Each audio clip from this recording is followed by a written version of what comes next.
Assalamualaikum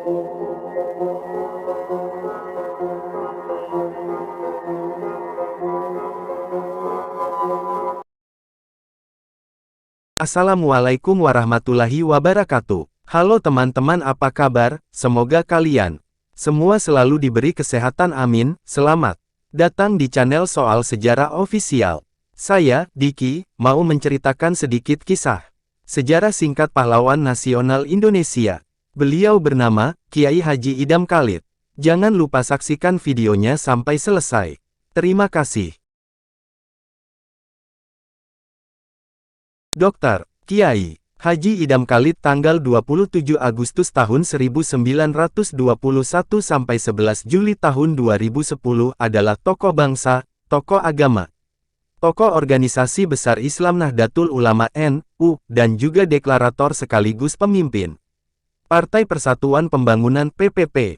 Bahkan Kiai Haji Idam Khalid merupakan ketua Tanfiziyah Nahdlatul Ulama terlama dalam sejarah NU dari periode tahun 1956 sampai tahun 1984. Beliau merupakan salah satu politisi Indonesia yang berpengaruh pada masanya.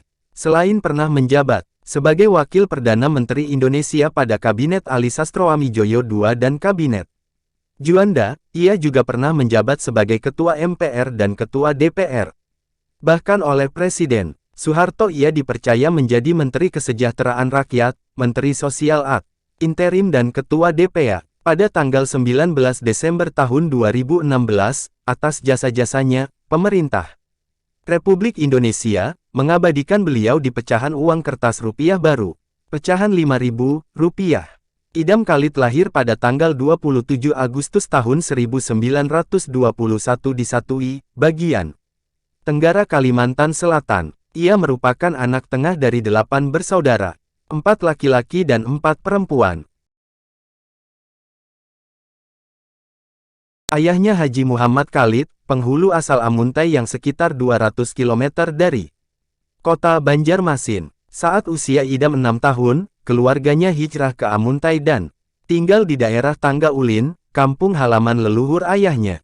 Ayahnya berdarah Melayu Banjar asli, sedangkan ibunya campuran darah Banjar dan Melayu juga ada darah Bugis. Konon, keluarganya berasal dari kalangan bergelar atau bangsawan. Tetapi beliau mempunyai cara dan penilaian tentang keturunan dan nasab, ajaran Islam dan didikan keras.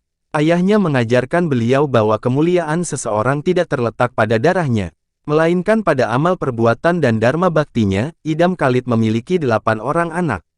Sebagai buah pernikahannya dengan Ibu Haj Mastura berasal dari Kalimantan Selatan dan dimakamkan berdampingan di pesantren Darul Quran, Cisarua. Sejak kecil Idam dikenal sangat cerdas dan pemberani. Saat masuk SR ia langsung duduk di kelas 2 dan bakat pidatonya mulai terlihat dan terasah. Keahlian berorasi itu kelak menjadi modal utama Idam Khalid dalam meniti karir di jagat politik. Selepas SR, Idam melanjutkan pendidikannya ke Madrasah Ar-Rasyidiyah pada tahun 1922. Idam, yang sedang tumbuh dan gandrung dengan pengetahuan, mendapatkan banyak kesempatan untuk mendalami bahasa Arab, bahasa Inggris, dan ilmu pengetahuan umum. Kemudian Idam melanjutkan pendidikannya ke pesantren Gontor yang terletak di Ponorogo, Jawa Timur. Kesempatan belajar di Gontor juga dimanfaatkan Idam untuk memperdalam bahasa Jepang, Jerman, dan Prancis. Tamat dari Gontor, 1943. Idam melanjutkan pendidikan di Jakarta. Di ibu kota, kefasihan Idam dalam berbahasa Jepang membuat penjajah Dai Nippon sangat kagum. Pihak Jepang juga sering memintanya menjadi penerjemah dalam beberapa pertemuan dengan alim ulama. Dalam pertemuan-pertemuan itulah Idam mulai akrab dengan tokoh-tokoh utama NU. Ketika Jepang kalah perang dan sekutu masuk Indonesia, Idam Khalid bergabung ke dalam badan-badan perjuangan. Menjelang kemerdekaan, ia aktif dalam Panitia Kemerdekaan Indonesia daerah di kota Amuntai. Setelah proklamasi kemerdekaan, ia bergabung dengan Persatuan Rakyat Indonesia, partai lokal, kemudian pindah ke Serikat Muslim Indonesia. Tahun 1947 ia bergabung dengan Sentral Organisasi Pemberontak Indonesia Kalimantan, yang dipimpin Hasan Basri yang juga muridnya saat di Gontor. Usai Perang Kemerdekaan, Idam diangkat menjadi anggota Parlemen Sementara Republik Indonesia mewakili Kalimantan. Tahun 1950 ia terpilih lagi menjadi anggota DPRS mewakili Masyumi. Ketika NU memisahkan diri dari Masyumi, tahun 1952, Idam memilih bergabung dengan Partai Nahdlatul Ulama dan terlibat aktif dalam konsolidasi internal ke daerah-daerah. Idam memulai kariernya di NU dengan aktif di GP Ansor. Tahun 1952 ia diangkat sebagai Ketua PB Ma'arif, organisasi sayap NU yang bergerak di bidang pendidikan.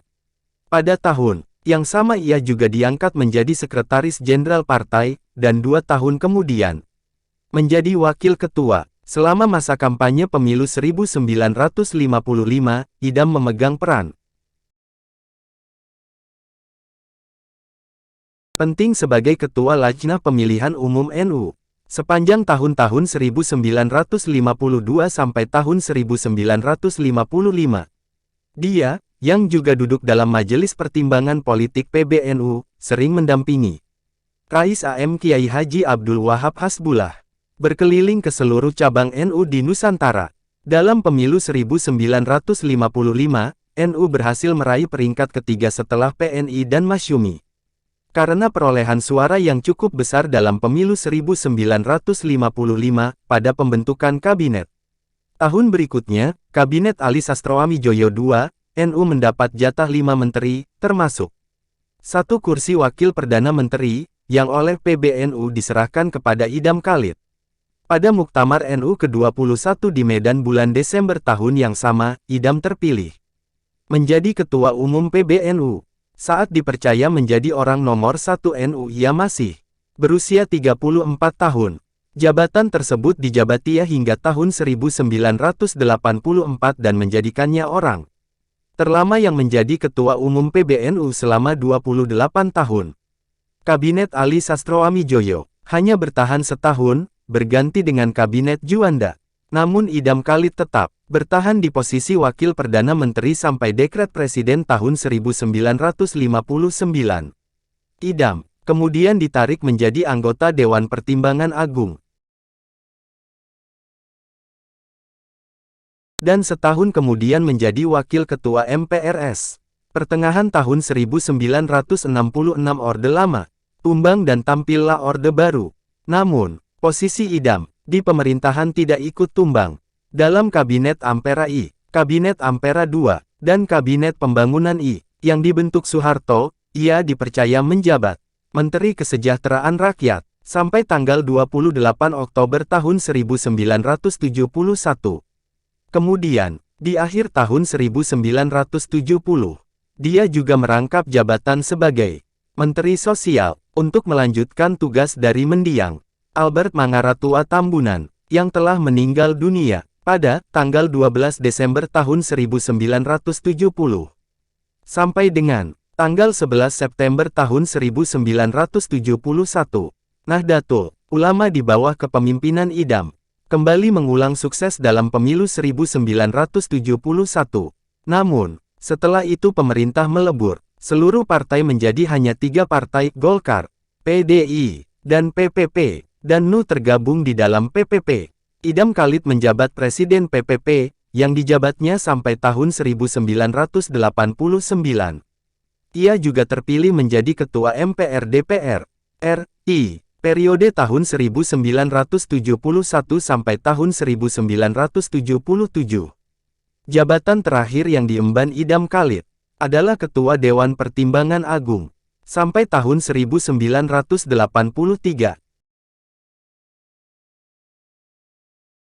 Dalam bidang pendidikan, Idam mendirikan Universitas Nahdlatul Ulama UNNU. Sekarang Universitas Islam Nusantara pada tanggal 30 November tahun 1950 bersama Kiai Haji Subhan Z.E. almarhum, Kiai Haji Asien almarhum, Kiai Haji Habib Usman Al-Aidarus almarhum, dan lain-lain dengan KHEZ, Mutakin almarhum, Kiai Haji, Dr. Idam Khalid, merupakan salah seorang tokoh yang dianugerahi gelar pahlawan nasional oleh Presiden Susilo Bambang Yudhoyono mewakili pemerintah di Istana Negara, bersama dengan 6 tokoh lain, berdasarkan Kepres nomor 113 TK tahun 2011 tanggal 7 November tahun 2011. Ia merupakan putra Banjar ketiga yang diangkat sebagai pahlawan nasional setelah Pangeran Antasari dan Hasan Basri, mantan Ketua Pengurus Besar Nahdlatul Ulama NU, dan Ketua MPR DPR tersebut mendapat gelar pahlawan nasional karena dianggap berjasa luar biasa bagi kepentingan bangsa dan negara. Sebagai Ketua NU yang menjabat cukup lama, beliau bisa menenteramkan kegelisahan warga NU. Selain untuk agama dan negara, beliau juga aktif dalam dunia pendidikan dan mewariskan 2 yayasan pendidikan agama Islam, Darul Maarif di Jakarta Selatan, dan Darul Quran di Cisarua Bogor, yang sekaligus juga menjadi tempat peristirahatan. Terakhirnya, komitmennya dalam bidang pendidikan adalah dengan membuka yayasan pendidikan non-profit untuk orang yang susah atau tidak mampu. Atas jasa-jasanya selama hidup, Ketua Umum PBNU dari 1956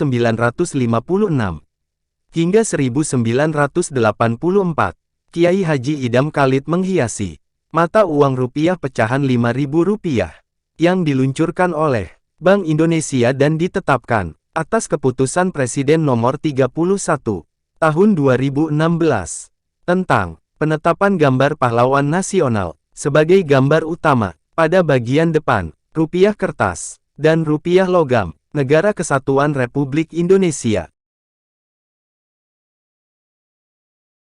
Terima kasih sudah menyaksikan videonya sampai selesai. Semoga kalian suka dengan video sejarah singkat yang saya sajikan. Sampai jumpa di video berikutnya. Assalamualaikum.